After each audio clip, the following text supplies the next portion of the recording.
नमस्कार, आप देख रहे हैं राजस्थान ग्रामीण लाइव न्यूज चैनल। 84 और सलूम्बर में कांग्रेस की जमानत होगी जब्त। देवली उनियारा सीट पर भी राजकुमार रौत ने बढ़ाई टेंशन। राजस्थान में विधानसभा सीटों पर उपचुनाव के लिए प्रचार अभियान जोरों पर है। 13 नवंबर को सभी 7 विधानसभा सीटों पर उपचुनाव के लिए मतदान होगा, जबकि 23 नवंबर को झारखंड और महाराष्ट्र विधानसभा चुनाव के साथ राजस्थान उपचुनाव के नतीजे घोषित किए जाएंगे। उपचुनाव में बीजेपी और कांग्रेस ने राजस्थान की सभी 7 सीटों पर अपने उम्मीदवार उतारे हैं। लोकसभा चुनाव में कांग्रेस का साथ देने वाली बीएपी ने सलूम्बर और 84 सीट पर प्रत्याशी खड़े किए, जबकि हनुमान बेनीवाल की पार्टी आरएलपी खिवसर सीट से उपचुनाव लड़ रही है। 6 माह पहले बागड़ में कांग्रेस और बीएपी के गठबंधन में पैदा हुई दरार अब और गहरी होती जा रही है। बीएपी सांसद राजकुमार रौत ने कांग्रेस पर सीधा प्रहार करते हुए सलूम्बर और 84 में कांग्रेस की जमानत जब्त होने की बात कही है।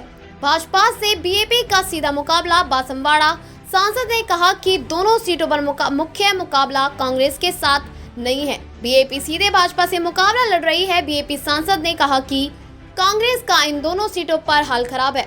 84 विधानसभा सीट पर जीत का दावा करते हुए कहा कि उन्होंने पिछले चुनाव में 84 विधानसभा सीट पर 69,900 मतों से जीत दर्ज की है। इस बार भी उपचुनाव में ये लीड बरकरार रहेगी। साथ ही सलूम्बर में सीट पर भी भारत आदिवासी पार्टी अपनी जीत दर्ज करेगी। इस दौरान उन्होंने कांग्रेस व भाजपा पर जमकर निशाना साधा।